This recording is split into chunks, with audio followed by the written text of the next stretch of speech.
High, কেমন আছেন সবাই? আজকে দেখাবো আপনাদেরকে সবাইকে হনুমান চরিত্র বা সর্বজ্ঞ জ্ঞান মঞ্জুরি, অর্থাৎ হনুমান চরিত্র, কাক চরিত্র ও আহ, স্পন্দন চরিত্র বেনিমাদনশীল কর্তৃক সম্পাদিত। ঠিক আছে, চলুন আমরা একটু আরও দেখানোর চেষ্টা করতেছি কি আছে না আছে এই কিতাবে। হ্যাঁ, নাম হলো হনুমান চরিত্র।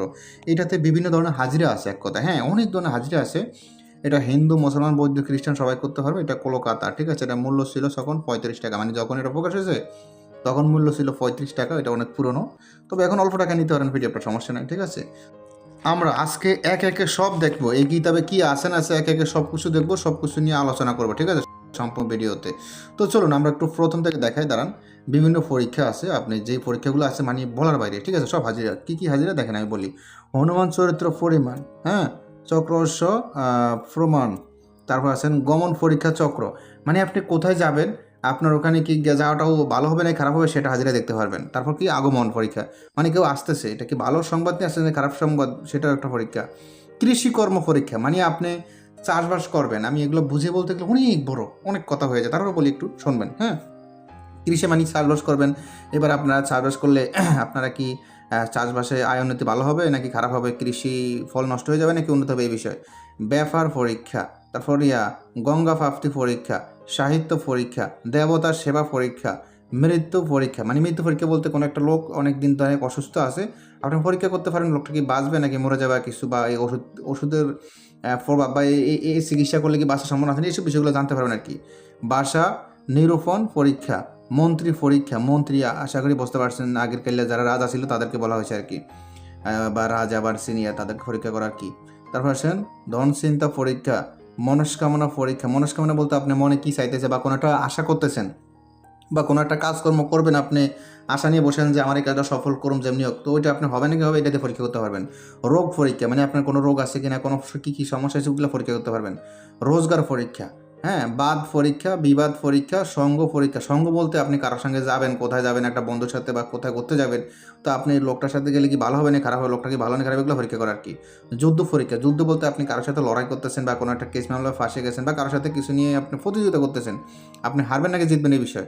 মিলন পরীক্ষা, সর্বনাশ, চাং জাসিঙ্গা জঞ্জ, তারপর এটা কি পরীক্ষা চক্র, প্রাপ্তি পরীক্ষা, পিছা পরীক্ষা, স্থান পরীক্ষা, নষ্ট দ্রব্য পরীক্ষা, গ্রাহক পরীক্ষা, গ্রাহক গ্রাহক বুঝতে পারছেন, যাক সেটা আপনারা বুঝবেন। পরীক্ষা, গর্ভ পরীক্ষা, গর্ভ পরীক্ষা মানে আপনার ওই মহিলার গর্ভের ভিতরে বাচ্চারাকে জীবিত নাকি মৃত বা বাচ্চারাকে, এই বিষয়ে আর কি বিস্তারিত। চিন্তা পরীক্ষা, বন্দি পরীক্ষা, বিশ্বাস পরীক্ষা, আচ্ছা, বিদ্যা পরীক্ষা, বিদ্যা বলতে মানে আপনার এই বিদ্যাটা কাজ হবে কি হবে না এইসব বিষয় পরীক্ষা আর কি। সম্বন্ধ পরীক্ষা, সম্বন্ধ বলতে আপনি একটা ছেলেকে বা আপনার মেয়েকে কারোর কাছে বিয়ে দিন বা ছেলেকে কারোর সাথে বিয়ে মানে বিয়ে শাদী করাবেন, সম্পর্ক সম্বন্ধ আর কি, সেটাকে বলা হয়।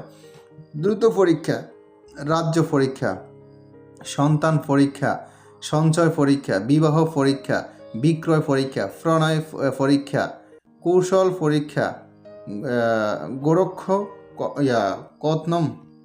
তারপর আমরা দ্বিতীয় পৃষ্ঠা যাই। শ্রীরামচন্দ্র কথনম, লক্ষণ, এগুলো কি, এগুলো বিভিন্ন বিষয় আছে আলোচনা, আপনারা দেখতে পাচ্ছেন কোনটা বিষয় কি কোনটাতে কি এসব বিষয়। আচ্ছা আচ্ছা, বোঝা গেছে। হাজিরা যে বিষয়গুলো আছে এগুলো এখানে উল্লেখ করা আছে, কিন্তু আপনারা দেখলে বুঝতে পারেন সম্পূর্ণ বইটা। ঠিক আছে, তো আমরা এখানে বইলা ভিডিওটা বড় করতে চাই না, আমরা একটু শুরু করি, ভিতরে কিছু কাজ দেখাই কি কিছু নিজে, মানে আমরা নিজেরও একটু পরীক্ষা করি কিছু বিষয়। আচ্ছা, কৃষি পরীক্ষা, এটা কি, এটা হলো পরীক্ষা, এটা কি, এটা দেবতা পরীক্ষা, দেবতার সেবা পরীক্ষা, অর্থমিত্র পরীক্ষা। আচ্ছা, আমরা আরও কিছু আরেক কথা হলো, এটার কিছু গোপন ব্যাধ আছে, গোপন ব্যাধগুলো আমার থেকে আপনারা ফ্রিতে নিতে পারবেন, যারা এই পিডিএফটা আমাদের থেকে নেবেন তাদেরকে গোপন ব্যাধগুলো ফ্রিতে দিয়ে দেওয়া হবে। ঠিক আছে, আপনারা আমাদের এই 2 নাম্বারে যে কোনো এক নাম্বারে মেসেজ করবেন, আমরা আরও দেখাই ভিতরে কী আছে না আছে। আমাদের 750 নাম্বারে বা 94 নাম্বারে যে কোনো এক নাম্বারে 01837149457, 01331385794, এই দুই যে কোনো এক নাম্বারে মেসেজ দিবেন, দেখেন আমরা এগুলো ফ্রিতে দিয়ে দিন যা যা লাগবে এখানে গোপন ব্যাধ। ঠিক আছে, তো যে কোনো রাস্তা থেকে এই পিডিএফটা নিতে পারবেন। দেখেন আমরা আরও কিছু বিষয় নিয়ে আলোচনা করি। এটার ধনু চিন্তা, মনস্কামনা পরীক্ষা, রোগ মানে কী রোগে, দেখেন এখানে সব দেওয়া আছে, কি দেওয়া আছে, হাজিরা বিষয় আছে, এগুলো যারা নেবেন তাদেরকে আমরা বুঝিয়ে দেবো। শুধু এখানে বলে সময় নষ্ট করে লাভ নেই, যারা নেবেন তাদের কি এক কথায় বুঝিয়ে দেবো আমরা, হ্যাঁ, হাজিরা দেখার এই বিষয়টা। তো যাই হোক, এইটা যাদের প্রয়োজন হবে, আর ফিসটা কত সেটা তো বলার দরকার অবশ্যই। প্রায় 120টা মতো হবে, সম্পূর্ণ কিতাবটা 120টা মতো। তো যাদের প্রয়োজন হবে ইমো হোয়াটসঅ্যাপ নাম্বারে মেসেজ করবেন। ইমো হোয়াটসঅ্যাপ নাম্বার স্ক্রিনে দেওয়া আছে, আপনারা দেখতে পাচ্ছেন। আমাদের যে কোনো এক নাম্বারে মেসেজ দিবেন, আর পৃথিবীর যে কোনো প্রান্ত থেকে এই পিডিএফটা নিতে পারবেন, ঠিক আছে? পৃথিবীর যে কোনো প্রান্ত থেকে লেনদেন করতে পারেন, সমস্যা নয়। এটা কিন্তু খুবই কার্যকরী একটা পিডিএফ, ঠিক আছে? এটা আগে বই ছিল, এখন বই নেই, এখন পিডিএফ আছে। পিডিএফটা নিতে চাইলে ইমো হোয়াটসঅ্যাপ নাম্বার মেসেজ করবেন। এখন ভালো থাকবেন, সুস্থ থাকবেন, আল্লাহ হাফেজ। আসসালামু আলাইকুম।